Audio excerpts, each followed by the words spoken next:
요즘에 전 세계적으로 유명해진 그 만화를 애니메이션이라고 불러. 그 영화가 있어, 만화 영화가 한국을 주제로 한 K대 헌이야, 줄여서 K-팝 데몬 헌터스, 약자로 K대 헌이라고 하는데, 만화 영화인데 그게 이제 우리나라 자본으로 만든 건 아니고 미국에서 만든 애니메이션인데, 그 제작을 소니에서 만들었고, 그리고 그걸 배급하고 상영하는 판권은 이제 넷플릭스가 갖고 있고 뭐 그런 거예요. 이게 넷플릭스에서 지금 볼 수 있거든. 오픈이 된 지 40일 정도가 됐는데 1억 명이 넘게 봤어. 그리고 거기에 나온 노래가 그 빌보드 차트라고 해갖고 우리나라 가요 순위 매기는 것처럼 미국의 빌보드라고 하는 게 있는데 거기에 순위에 1등을 한 거야. 그리고 거기에 수록된 다른 노래들도 지금 빌보드 차트의 상위권에 지금 올라가고 있거든. 골든이라는 노래가 1위를 한 건데, 어쨌든 간에 이제 이게 대박이 터져갖고 전 세계가 난리야, 지금. 원래 극장에서 상영을 잘 안 해. 이런 넷플릭스 같은 데서 만든 영화들은 극장 상영을 잘 안 해. 더군다나 그 미국이라든지 이런 북미 시장에 그 영화관을 갖고 있는 그 대형 배급사들 입장에서는 이런 넷플릭스 같은 게 자기네들이랑 경쟁 구도잖아. 그러니까 넷플릭스에서 이렇게 오픈되는 영화 같은 것들은 더군다나 극장 상영관에서 상영을 안 하는데, 그 금기를 깨고 지금 극장에서 상영을 하고 있고, 왜냐면 뭐 난리니까 지금 뭐 돈 벌어야 되는데. 그런데다가 더 재미난 거는 이게 K-팝이잖아. 그러니까 팝이 무슨 뜻이냐면 그 파퓰러라고 하는 영어 대중이라는 거기에서 나오는 건데, 대중음악, 그냥 가요, 대중가요를 팝이라고 하는데 미국 시장이 제일 크잖아. 그래서 그냥 팝이라고 걔네들은 불렀던 거야. 뭐 아메리칸 팝이니 뭐 영국 팝, 브리티시 팝이니 이런 거는 이제 나중에 음악 장르에서 이런 식으로 분류를 하니까 그런 거고, 미국 애들은 자기네들이 그냥 오야지니까 그냥 팝이라고 부르고, 팝의 역사, 뭐 팝, 뭐 이렇게 부르는데, 그 K-팝이라는 의미는 코리안 팝이란 뜻이야. 우리나라 대중음악, 한국의 대중음악이란 뜻인데, 뜻으로는 그런데 우리나라에서도조차도 K-팝이라는 장르가 따로 있어. 장르가 아예 따로 분류돼서 아이돌들 있잖아. 그런 애들 불러다 놓고서는 이렇게 때로 해서 이렇게 단체로 완전히 그 떼창에 떼춤 추는 거, 칼군무라고 해갖고서 각 맞춰갖고 똑같이 동시에 막 추는 춤. 이런 장르들을 K-팝이라는 장르로 불러. K-팝을 하는 애들이 그 데블 악마들을 갖다가 사냥하는 이런 주제야. 그러니까 뭐 사실 뭐 애들 거잖아. 별 볼 일 없는 그냥 스토리의 얘기인데, 이 노래 가사를, 골든이란 노래를 듣잖아. 그럼 나는 이렇게 전율이 막 올라와요. 소름이 쫙 돋거든, 이 노래 자체가. 그게 이제 보통 저는 그런 얘기 하거든요. 그분이 오셔야지만 된다는 표현을 늘 쓰잖아요. 그러니까 음악이든 영화든 그분이 오셔서 그런 스토리를 만들어내고 그런 영감을 줘야지만 된단 말이야. 영적인 힘을 받았을 때 그게 작품으로서 굉장히 이렇게 빛을 발하고 정말 흥행에 성공하고 하게 되는데, 그래서 이제 영화 같은 것도 보면은 그 영화 만들 때 귀신 보면 그 영화 대박 난다는 얘기가 영화 만드는 제작사 그쪽에는 워낙 유명한 얘기들이고, 노래도 녹음할 때 귀신 보면 그 노래 대박 터진다는 속설들이 있거든요, 워낙. 근데 실제로 그래요. 그러니까 영감이잖아. 영적인 감을 받는다는 얘기거든. 그러니까 요즘 사람들이 과학적인 어떤 현상들, 설명되지 않는 것들에 대해서 부정적인 생각을 갖고 있어서 그렇지, 영적인 힘을 받지 않으면 아무리 기교가 뛰어나고 기술이 뛰어나고 그래도 사람의 감동시키고 이렇게 감흥을 일으키기가 쉽지가 않단 말이야. 어렵고. 내가 이제 요번에 그 골든이 이렇게 그러니까 골든이 아니라 캐대헌이 이렇게 캐대헌이 대박을 터뜨리면서 우리나라에서는 사실 캐대헌이 되게 흥행에 성공했다라고 보기 어려워. 우리나라 사람들한테는 그렇게 감흥을 주는 장르도 아니고 음악도 그냥 그래. 왜냐면 그 정도의 실력에 그 정도 하는 애들은 우리나라에서 되게 많거든. 근데 우리나라가 아닌 데서는 어마무지하게 성공을 거두고 있는 거야. 지금 난리도 아니야. 제일 먼저 반응을 했던 게 애들이야. 캐대헌을 틀어놓잖아. 그럼 애들이 스크린을 못 떠나. 그러니까 처음에는 아마 그런 식으로 시작이 됐을 거야. 애니메이션이니까 애들 보여주겠다라고 틀어놨을 거야. 근데 애들이 먼저 반응을 했겠지. 왜? 거기에 실려 있으니까. 영적인 에너지가.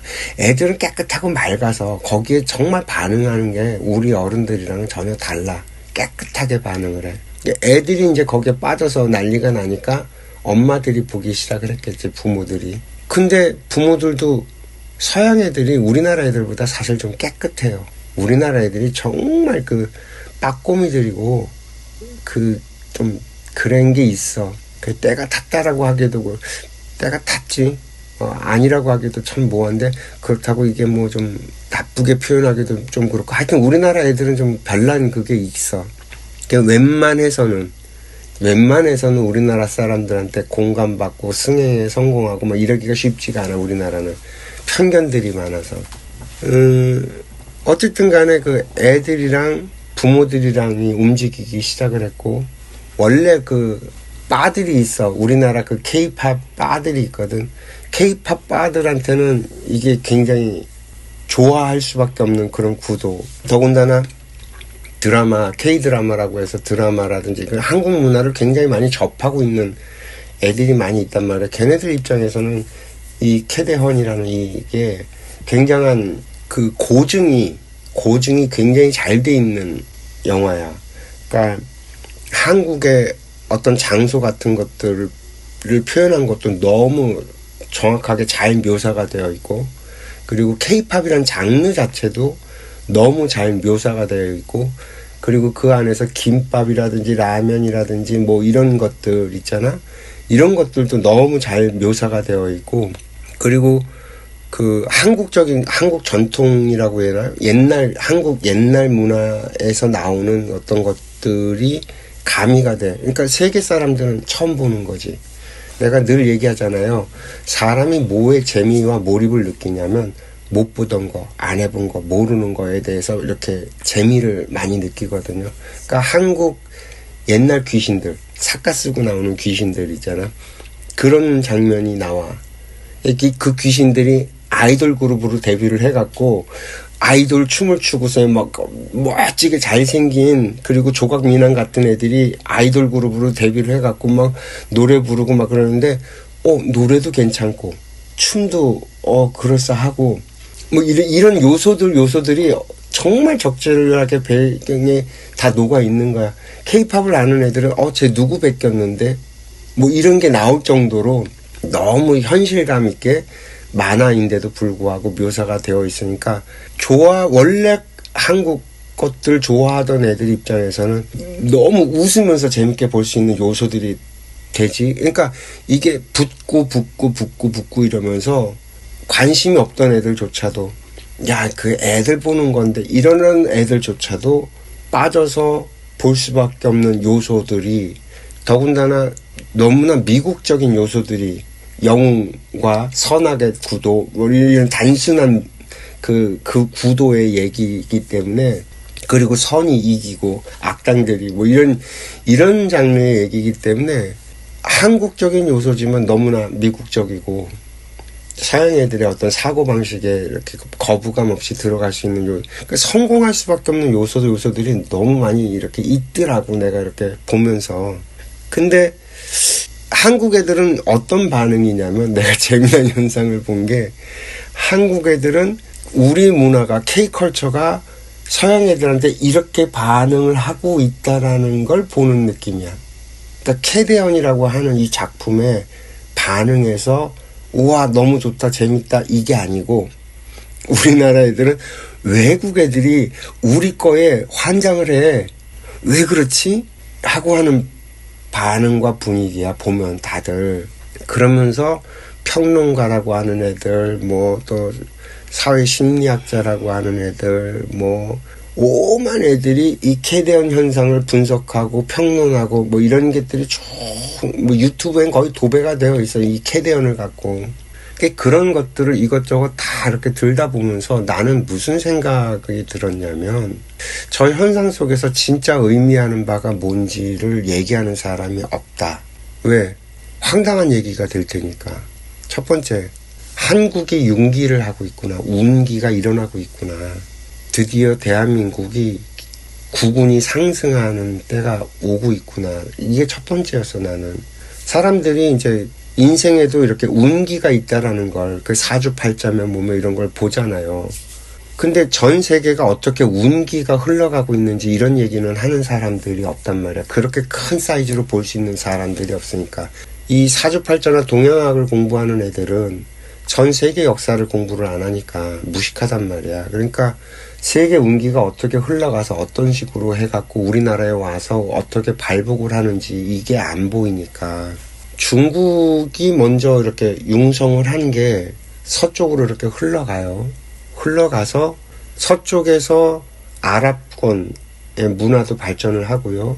그리스에서 원래 이렇게 발전해 있던 어떤 그런 것들이 기독교를 만나갖고 이런 식으로 이렇게 흘러가는 흐름이 있단 말이야. 전 세계가 이렇게 흐름이 있어. 그러면 서양이 먼저 꽃을 피워요. 서양이 꽃을 피웠어. 왜냐면 서양 애들은 진짜 정말 많이 죽었어. 희생되고. 그러면서 과학, 기술 이런 것들이 발전되고 실질적으로 그런 지금 현대 문화, 현대 사회를 구성하는 어떤 것들, 과학적인 거라든지 기술적이라든지 미술, 음악 뭐 이런 것들이 다 어디서 꽃을 피웠냐면 서양에서 꽃을 피웠단 말이죠. 그리고 그 힘이 뭉쳐져 갖고서는 그 아메리카 대륙을 개발을 하고, 아메리카를 갖다가 다 서양 애들이 가서 다 잡아먹잖아요. 아프리카도 그런 식으로 가서 잡아먹고, 그리고 나서 한 바퀴 돌아갖고서는 우리나라 쪽으로 오게 되는데, 에너지가 미국이 꽃을 피웠단 말이야. 그러니까 유럽이 먼저 꽃을 피우고, 유럽이 전쟁으로 이제 초토화가 되고 주저앉은 상태에서 미국이 개방된 지 한 300~400년 만에 꽃을 피워갖고 아메리카, 미국이라는 거대한 힘으로 전 세계를 갖다가 이렇게 리드하는 리드 국가가 됐잖아요. 거기에서 이제 넘어온 게 일본, 그리고 우리나라란 말이에요.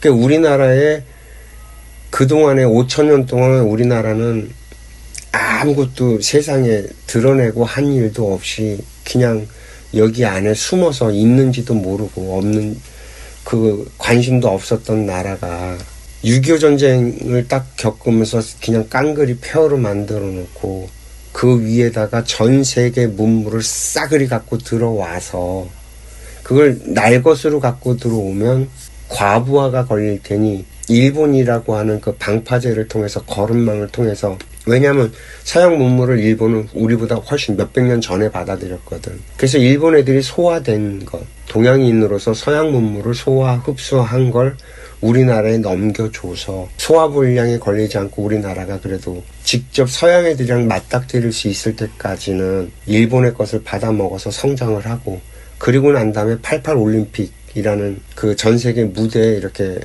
등장을 하면서 전 세계 사람들을 직접 맞닥뜨려도 될 만큼 성장을 해서 겨우 지금 이제 우리나라에 운기가 들어오고 있는 현상으로 나는 보는 거예요. 우리나라가 드디어 전 세계 무대에 등장을 한다. 운이 우리나라, 미국이란 이런 유럽, 미국을 통해서 우리나라로 돌아왔다. 라고 나는 현상을 설명하는 건데, 그동안에 여러 가지 케이팝들이 있었어요. 케이팝들이 다양하게 있었는데, 이제 가장 사실 그 빌보드에서 이렇게 반응을 제일 많이 크게 보였었던 거는 그 싸이였죠. 강남 스타일. 이게 사실은 먼저 있었었죠. BTS보다 먼저. 근데 싸이는 그냥 놀이잖아요. 완전히 그냥 뭐 우리가 전달해 줄 만한 어떤 메시지며 이런 게 없단 말이에요. 근데 BTS는 얘네들은 좀 달라요. 성격이. 얘네들은 꾸준하게 이렇게 성장을 하면서 그냥 단순하게 대중음악이 아니라 자기 팬들한테 굉장히 정성스러워요. 그리고 얘네들이 정말 빌보드에 막 이렇게 오를 때 걔네들이 보여줬던 행보들을 보면요, 젊은 애들한테 희망과 꿈을 주는 메시지가 많아요. 실제로 걔네들이 했던 말들이 그런 얘기들이 많고, 지구 평화를 꿈꾸고, 너희들이 아이들한테 그 케이팝을 좋아하는 그 팬들, 아이들한테, 아미라는 팬들한테 너희들이 그렇게 갇혀서 암울하게 있지 말고 희망과 용기를 가져라라는 메시지를 음악으로도 뭐로도 계속 그렇게 던지거든요. 근데 이 골든이라는 음악이 그 캐대헌이 나올 때쯤에 블랙핑크라고 하는 그룹이 있어.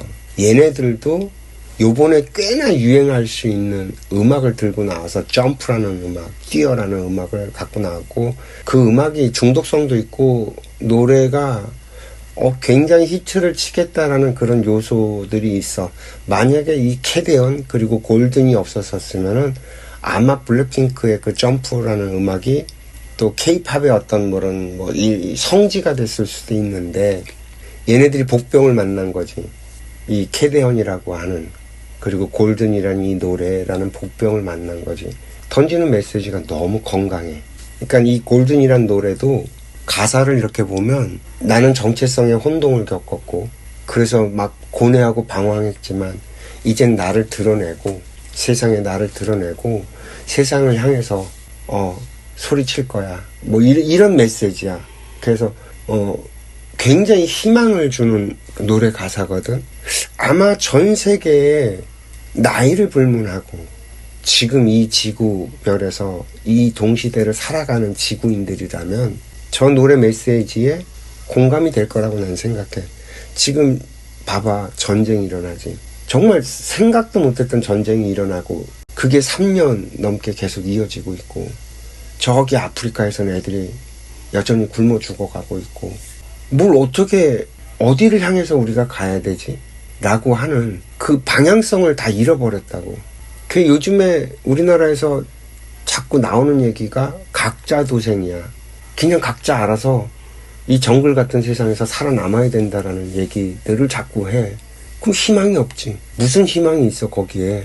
아기 다툼 속에서 살아가야 된다는 얘긴데. 그럼 애들은 곱게 잘 길러놓은 애들이야. 그잖아. 곱게 잘 길러놨단 말이야. 험한 세상을 살게끔 기르는 게 아니야. 살아남을 수 없지. 뭘 해야 될지 모르는데 어떻게 살아남아. 없으면 만들어서 막 이렇게 길을 개척하고, 이렇게 그런 환경에서 자란 애들이 아니거든. 환장하지. 희망이 없고. 그러니까 우리나라의 자살률이 이렇게 높거든. 이게 드러나지 않아서, 그리고 전 세계에 퍼져 있어서 그렇지 어마무지하게 많은 젊은이들이 죽어간다고. 우리나라에 한 명이라면 세계적으로는 100명이 죽어간다고. 우리나라에 한 1년에 2만 명, 10,000명 뭐 이렇게 죽어가거든. 그러면 이 지구별에서 100만 명 이렇게 죽어간다고, 젊은 애들이. 이게 통계적으로 이렇게 발표가 제대로 안 돼서 그렇지 작은 숫자가 죽어가는 게 아니거든. 어디로 우리가 가야 될지는 몰라. 애들은 방향이 없어. 방향성을 잃어버렸어. 희망이 없다고. 근데 나 이 캐대헌이, 이 골든이라는 노래가 왜 소름이 돋냐면 그분이 오셔서 만들었다야. 진짜로. 한국이 운기를 하니까 한국을 알려야 되잖아. 그 한국을 알리는데 이거보다 더 효과적인 게 있을 수 있을까? 노래는 굉장히 희망을 갖고. 그래서 지금 재미난 게, 나 옛날에 어렸을 때 팝송 부른다고 영어 가사가 돼갖고 정말 많이 영어 공부를 따로 할 정도로 그렇게 팝을 좋아했었잖아요. 영어권의 애들이 이 노래를 따라 부르기 위해서 한글을 배운대요. 한글을 배운대요. 노래가 너무 좋으니까 막 부르는데 중간에 한글 가사가 있거든. 이 한글 가사를 부를 때가 되면 다들 꿀먹은 벙어리처럼 못 따라 부르니까 안 되겠으니까 그걸 소리를 내서 이렇게 영어로 이렇게 풀어갖고 소리를 가르쳐줘서 이 구역을 갖다 메꿀 수 있게끔 가르쳐주는 영상들도 어마무지하게 인기를 얻는다고 하더라고요. 재밌었던, 되게 재미난 현상이에요, 나는 이게. 근데 우리나라 애들은 이 현상을 볼 줄 모른다. 이 현상이 뭘 의미하는지를 모르는구나. 전부 다 뜬구름 잡는 소리에, 우리 문화가, 사실요, 이건 우리 문화가 아니에요. 한국의 신문화라고 하는데, 문화라고 할 수 있는 게 없어요. K-팝에는. 문화는 밥 먹고 똥 싸고 하는 우리 일상이 문화예요. 문화라고 하는 건 우리가 매일처럼 이렇게 먹고 싸고 하는 그게 문화란 말이야. 그러면 K-팝이라는 건 애들 문화라고 애들만 가지고 노는 거지 우리 문화는 아니야. 기이한 현상이지. 지금 우리의 저력이 우리나라 저력 없어요. 나 미치고 한장을 하겠는 거예요. 그런 얘기를 들을 때마다 이게 원인 분석 자체가 안 되니까 지금 우리나라가 운기가 일어나고 있는 중이고 우리의 진짜 제대로 된 문화를 알려줘야 될 때가 된 건데 때는 됐는데 내가 우리 문화라고 말할 수 있는 게 없어. 쪽팔리게도. 정말 쪽팔리게도 우리 문화라고 알릴만. 김밥 우리 거라고 얘기하기 그래요. 일본 애들도 있거든. 우리만의 것이 아니거든. 김치 그것도 우리만의 것이 아니야. 이 동남아 이쪽에 동방의 이 아시아권에서는 있는 거란 말이야. 중국말도 파워 차이라고 있단 말이야. 우리만의 독특하긴 하지. 저장 음식 중에 김치가 고춧가루 뿌려갖고 이렇게 만든 이게 독특하긴 한데 우리만의 거라고 말하기는 우리나라에 와서 꽃을 피웠다 이렇게 얘기를 하면 그럴 수 있다라고 얘기를 하지만 사실 우리나라 김치가 우리나라에 들어와서 지금같이 이런 형태를 띈 게 얼마나 됐다고 우리 전통이라고 얘기를 하냐고. 그러니까 이런 좀 말 같지도 않은 그걸 나 국뽕이라 그러는데 그런 식의 이야기 말고 인류 전체를 놓고 인류 전체에서 지금 현재 대한민국이 꽃을 필 때가 됐는데 뭘로 꽃을 피울래? 우리가 그런 건 있냐? 우리만의 언어가 그러니까 한글 말고는 없어. 우리만의 거라고 할 수 있는 게 없다니까. 그리고 한글을 써서 한국어를 쓰는 애들이 인류에 1억이 안 돼. 우리나라 다 합쳐봤자 7천만이라고. 해외 동포까지 다 합쳐봤자 얼마 되겠냐고. 아무리 때려잡아서 정말 최대치로 쳐줘봤자 1억이 안 된단 말이야. 한글을 쓰는 사람이. 이게 어떻게 세계 언어가 될 수 있어? 뭘로? 영어는요. 영어를 쓰지 않으면 뭘 해먹을 수가 없어요. 옛날에 불어가 국제 언어였어요. 국제 언어로 불어가 쓰였어요. 한 80년대까지만 해도 7, 80년대까지만 해도. 왜 그러냐? 프랑스어가 어휘가 굉장히 풍부했어요. 그러다 보니까 표현을 하는 데 있어서 아주 디테일한 표현을 하는데 프랑스어가 굉장히 효율적이니까 국제 서류 같은 거, 국제 계약 같은 거 이런 거 할 때 서류를 작성할 때 불어로 기준으로 삼고 불어로 썼단 말이야. 근데 불어 쓰는 이 프랑스 애들이 자기 자만에 빠져갖고 영어라든지 새로운 것들을 받아들이고 이 유연성이 없었던 거야. 자기네 문화에 취해갖고. 그래서 20대 애들이 영어를 안 배우고 우리가 불란서, 프랑스 자유를 만든 이런 거에 빠져갖고 까불다가 미국의 영어는 계속 새로운 것들을 받아들여서 새로운 것들을 계속 수용해가면서 새로운 언어로 만들어내니까 지금은 표현을 하려면 영어로 표현하지 불어로는 언어가 없어서 표현 못하는 게 훨씬 더 많아진 거야. 그 20, 30년 지나는 사이에. 그러니까 불어는 국제사회에서 이미 사라진 지가 오래됐고요. 지금 모든 국제문서는 다 영어로 작성을 한다고. 그럼 한국어로 작성이 되냐고. 누가 쓴다고. 뭘로 쓸 건데. 이런 거거든. 그러니까 지금 벌써 나는 우리나라 애들이 이 국뽕에 취해 있는 게 너무 어이가 없어. 어이가 없는 거야. 우리나라가 이제는 우리나라 시작도 안 했어. 국제사회에 우리 것이라고 해서 우리 문화라고 해서 줄 게 없다니까. K-팝, K-드라마 개똥 같은 소리 하지 마라. 그 안에 녹아 있는 게 없는데 이제 우리나라의 이름을 좀 알리기 시작을 하고 한국어를 사람들이 배우기 시작하는 단계인데 지금이라도 빨리 우리가 내놓을 수 있는 뭔가를 만들어내야지 이게 유지가 되지. 그거 없으면 국제적으로 망신 개망신 당한다 한순간에 라고 저는 보는 거죠. 이게 굉장히 나는 두 가지를 봐요. 어떤 메시지를 전달해야 되는구나. 이 골든이란 게 희망을 전달하잖아. 그러니까 어떤 메시지를 전달해야 되는구나. 세계 사람들한테, 한국 사람들이 희망을 줘야 되는구나. 그동안 수고했다, 애썼다. 그동안의 희생이 참 너희들도 힘들었겠구나. 우리는 세상에 한 일이 아직 없는데 이제 우리가 너희들과 함께 갈게. 뭐 이런 메시지를 우리는 줘야 되지 않을까라는 생각이 들었고, 그걸 못 만들어내면 우리는 한 방에 훅 갈 수도 있겠다. 이게 내 생각이었고, 지금 우리나라에 이제 지금 유튜브에서 막 사람들이 그 이 골든이라든지 캐드원 갖고 품평회를 하는 수많은 애들을 보면서 느끼는 건, 야, 감도 못 잡고 있구나. 정말 얘네들 뜬구름 잡는 소리들 하고 앉아있구나. 뭐 이런 생각이 들었어요. 재밌죠?